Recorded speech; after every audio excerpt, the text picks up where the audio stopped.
ನಿಮಗೆ ಗೊತ್ತಿದೆ ಎಲ್ಲರಿಗೂ, ಒಂದು 15 ದಿನದ ಹಿಂದೆ ನಮ್ಮ ಬೀದರ್ ಸಿಟಿಯಲ್ಲಿ ಒಂದು ದರೋಡೆ ನಡೆದಿದೆ.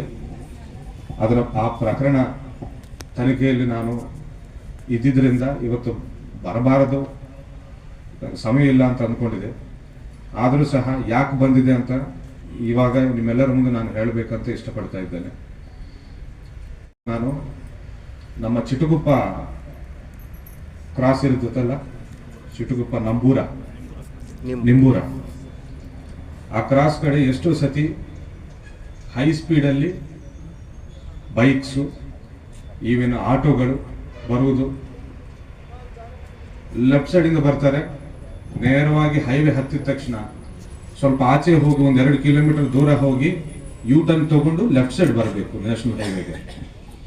ಬಟ್ ಅವರು ನಮಗಷ್ಟು ಸಮಯ ಇಲ್ಲ, ಪೆಟ್ರೋಲ್ ಖರ್ಚು ಆಗ್ತದೆ ಅನ್ನೋ ನಿಟ್ಟಿನಲ್ಲಿ ಹೈವೇಗೆ ಡೈರೆಕ್ಟ್ಲಿ ರಾಂಗ್ ಸೈಡೆ ಹತ್ತುವುದನ್ನು ಎಷ್ಟೋ ಸತಿ ಗಮನಿಸಿದೆ. ಎಷ್ಟೋ ಸತಿ ನಾನು ಶಾಸ್ತ್ರಿ ಅವ್ರಿಗೂ ಕಾಲ್ ಮಾಡಿದೆ, ನಮ್ಮ ಇನ್ಸ್ಪೆಕ್ಟರ್ಗೂ ಕಾಲ್ ಮಾಡಿದೆ, DSPಗೂ ಕಾಲ್ ಮಾಡಿದೆ. ಈ ರೀತಿ ಹೈ ಸ್ಪೀಡಲ್ಲಿ ರಿವರ್ಸಲ್ಲಿ ರಾಂಗ್ ಸೈಡಲ್ಲಿ ಬರ್ತಾ ಇದ್ದಾಗ ಹೈವೇ ಮೇಲೆ ಹೋಗುವ ಯಾವುದಾದ್ರೂ ಒಂದು ಡಿಕ್ಕಿ ಹೊಡೆದ್ರೆ ಒಂದು ಜೀವ ಹೋದ್ರೂ ಸಹ ಆ ಕುಟುಂಬಕ್ಕೆ ಯಾರು ತೀರಿಸಲಾರದ ಒಂದು ದೊಡ್ಡ ಆಘಾತ ಆಗುತ್ತದೆ. ಸೊ ಎಷ್ಟೋ ಸತಿ ನಾನು ಇನ್ಸ್ಪೆಕ್ಟರ್ ಮಾತಾಡಿದೆ, ಇದೇನ್ ಮಾಡಬಹುದು, ಅಲ್ಲೇನಾದ್ರೂ ಒಂದು ಡಿವೈಡರ್ ತರ ಮಾಡಿದ್ರೆ ಅಲ್ಲಲ್ಲೇ ರೋಡ್ ಕ್ರಾಸ್ ಮಾಡ್ಕೊಂಡು ಹೋಗ್ತಾರಲ್ಲ ಅನ್ನುವ ಚರ್ಚೆ ಕೂಡ ನಡೆಸಿದ್ವಿ. ಶಾಸ್ತ್ರಿ ಅವರು ನಮ್ಮ ಇವರು ಎಲ್ಲರೂ ನನ್ನ ಆಫೀಸ್ಗೆ ಬಂದು ಏನೇನು ಮಾಡಬಹುದು ಸರ್ ಅಂತ ಚರ್ಚೆ ಮಾಡಿದ್ದೇವೆ.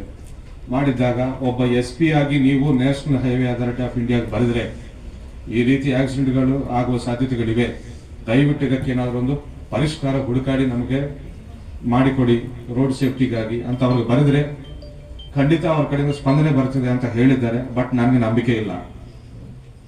ಈ ಪತ್ರಗಳು ಬರೆಯುವುದು, ನಾವೇನೋ ಕೇಳುವುದು, ಅದಕ್ಕೆ ಉತ್ತರ 6 ತಿಂಗಳ ನಂತರ ಬರುವುದು, ಅದಕ್ಕೆ ಮತ್ತೆ ಏನಾದರೂ ಒಂದು ರಿಮಾರ್ಕ್ ಬರುವುದು, ಮತ್ತೆ ನಾವು ಇನ್ನೊಂದು ಲೆಟರ್ ಪ್ರೊಸೀಡಿಂಗ್ಸ್ ಮಾಡುವುದು ನಂಬಿಕೆ ಇರಲಿಲ್ಲ ನನಗೆ. ಆದರೂ ಸಹ ಅವರು ಹೇಳಿದ್ರಿಂದ ಒಂದು ಪತ್ರ ಬರೆದಿದೆ.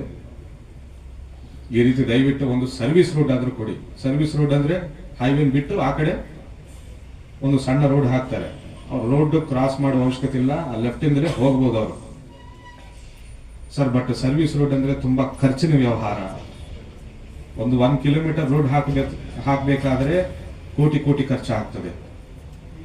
ಮತ್ತೆ ಅಷ್ಟು ಫಂಡ್ಸ್ ಕೊಡ್ತಾರೋ ಇಲ್ವೋ, ಆಮೇಲೆ ಆ ಜಮೀನು ಯಾರ್ಯಾರ್ದಿದೆನೋ ಅವ್ರ ಕಡೆಯಿಂದ ನಾವು ಜಮೀನು ಪರ್ಚೇಸ್ ಮಾಡ್ಕೋಬೇಕು ಗವರ್ಮೆಂಟ್ ಕಡೆಯಿಂದ. ಇಷ್ಟೆಲ್ಲ ಹೇಳಿದ್ದಾರೆ, ಆಗ್ತದೋ ಆಗುದಿಲ್ವೋ ಅಂತ ಅಂದ್ಕೊಂಡಿದೆ. ಬಟ್ ವಿತಿನ್ 2 ಮಂತ್ಸ್ 3 ಮಂತ್ಸ್ ಅಲ್ಲಿ ನ್ಯಾಷನಲ್ ಹೈವೇ ಅಥಾರಿಟಿ ಅವರು, ಡೆಕ್ಕನ್ ಟೋಲ್ವೇಸ್ ಅವರು ಅದನ್ನು ಫಾಲೋ ಅಪ್ ಮಾಡಿ ಅದರ ಅವಶ್ಯಕತೆಯನ್ನ ಮೇಲೆ ಅಧಿಕಾರಿಗಳಿಗೆ, ಹಿರಿಯ ಅಧಿಕಾರಿಗಳಿಗೆ ತಿಳಿಸಿ ಆ ಸರ್ವಿಸ್ ರೋಡ್ ಸ್ಯಾಂಕ್ಷನ್ ಮಾಡಿಸ್ಕೊಂಡು ಬಂದಿದ್ದರಿಂದ ನಾನು ತುಂಬಾ ಸಂತೋಷವಾಗಿ ಇವತ್ತು ಮನಸ್ಫೂರ್ತಿಯಾಗಿ ಸಂತೃಪ್ತನಾಗಿ ಇವತ್ತು ಈ ಫಂಕ್ಷನ್ಗೆ ಬಂದಿದ್ದೇನೆ ನಾನು.